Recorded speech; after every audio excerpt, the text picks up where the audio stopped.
नमस्कार विद्यार्थी मित्रों, एक बार फिर से आपका स्वागत करता हूं और हम आज चैप्टर 1 का समापन करने जा रहे हैं। चैप्टर ख़त्म होने के बाद आप स्वाध्याय और जो छोटे क्वेश्चन मैंने दिए थे वो आप एक नोटबुक में लिख लेंगे। तो अब समापन करने के पहले एक बहुत ही आईएमपी क्वेश्चन जो हमारा वो रह जा रहा है, हम जिसकी चर्चा करने जा रहे हैं और ये आपको एग्ज़ाम में आएगा 5 नंबर में। और ये आईएमपी नहीं है, ये कंपलसरी है, ये एग्ज़ाम में आना ही आना है।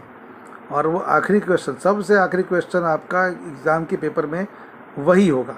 तो खास ध्यान रखेंगे इसके बारे में। और ये आपने पहले पढ़ा भी हुआ है, थोड़ा रिवीजन भी रहेगा हमारा। और क्वेश्चन क्या है? क्वेश्चन है आलेख और उसका तार्किक विश्लेषण। आलेख बनाओगे तो उसके 2.5 नंबर और उसका विश्लेषण करोगे तो उसके 2.5 नंबर। और इस तरह से कुल 5 नंबर का ये क्वेश्चन बनता है। इसमें आपको क्वेश्चन इस तरह से आ सकता है कि निम्न तालिका की मदद से योग्य आलेख बनाकर उसका तार्किक विश्लेषण कीजिए। योग्य आलेख बनाकर उसका एनालिसिस कीजिए। अगर ऐसा पूछा जाता है तब ऐसे कंडीशन में आपको तालिका को देखना है और सोचना है कि कौन सा आलेख योग्य रहेगा, जो योग्य लगे वो बनाना है।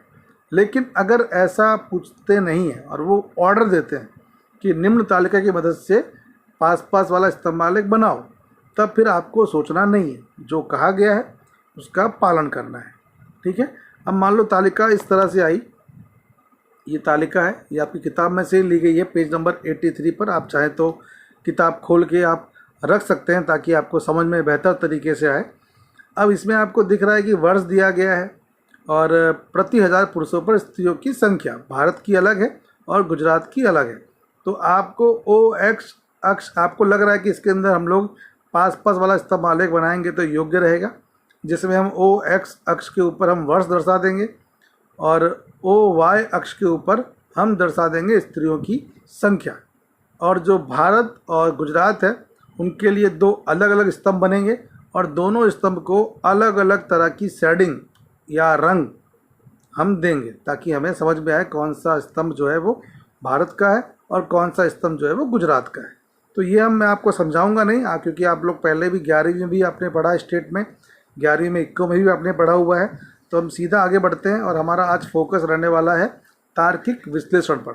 तो अभी हम 2.5 नंबर शुरू वाला जो ले रहे हैं उसी की बात कर रहे हैं। उपरोक्त तालिका को देखते हुए पास पास वाला स्तंभ आलेख ही योग्य रहेगा। आलेख बनाते समय क्या क्या ध्यान रखना, ये सब चीज़ें जो बताने जा रहा हूँ ये आप भूलेंगे नहीं तो 2.5 नंबर में हर एक छोटी गलती का आधा नंबर कटेगा। जैसे कि सबसे पहले क्या ध्यान रहेगा, सबसे पहले आपको OX बनाना है और उस पर OX लिखना भी है, फिर OY बनाना है और उसके ऊपर OY भी लिखना है। देन OX के ऊपर आप क्या दर्शा रहे हो, मान लो कि OX पे आप दर्शा रहे हो वर्ष, तो आपको वहाँ पर लिखना है वर्ष। और OY पे आप दर्शा रहे हो क्या, तो आप दर्शा रहे हो प्रति 1000 पुरुषों के समक्ष स्त्रियों की संख्या, तो आपको ये लिखना है। पहला काम ये हुआ और ये कॉमन काम है।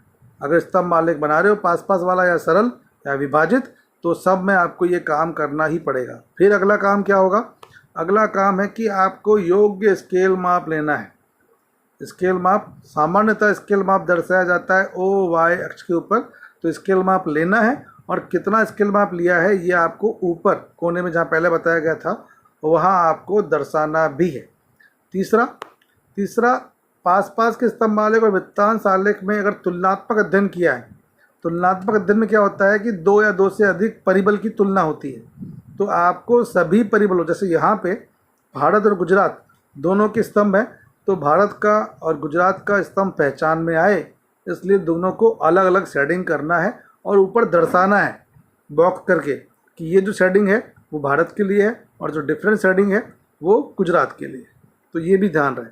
फिर तालिका की हेडिंग, तालिका में जो हेडिंग दे रखी है उस हेडिंग को ग्राफ की हेडिंग भी बनानी है। जैसे तालिका के ऊपर लिखा गया है कि प्रति 1000 पुरुषों के सामने स्त्रियों की संख्या, तो ये आपको ग्राफ के ऊपर भी हेडिंग करनी है। नेक्स्ट, प्रत्येक स्तंभ के ऊपर की तरफ उसका मूल्य लिखना है। जितने भी स्तंभ बना रहे हो उसकी वैल्यू कितनी है, तो स्तंभ के ऊपर के भाग में उसकी कीमत, मान लो आपने 110 बनाया है तो 110 खींचा स्तंभ, तो ऊपर की तरफ 110 ये आपको लिख देना है ताकि जो चेक करने वाला है उसको आसानी हो कि आपने कितना मूल्य दर्शाया है। अगर आपने वृत्तांश आलेख बनाया है तो ये आंकड़े आप दर्शाएंगे वृत्त के अंदर के भाग में। ठीक है, तो ये हुआ अभी तक का जो खेल, वो हुआ 2.5 नंबर का।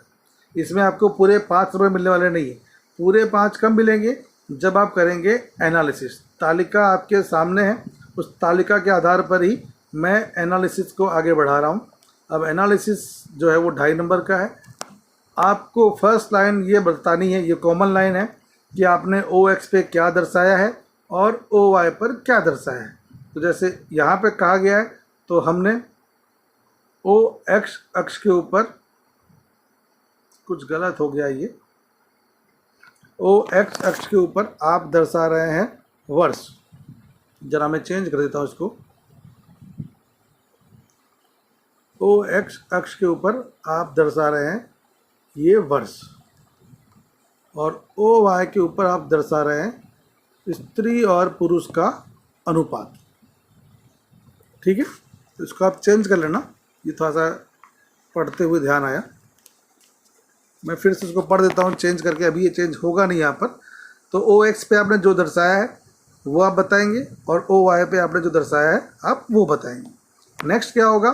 नेक्स्ट तालिका को पढ़ते हुए ही कि 20वीं सदी की शुरुआत में भारत में प्रति 1000 पुरुषों के सामने स्त्रियां 972 थी, और गुजरात में ये आंकड़ा और भी कम था, अर्थात 954।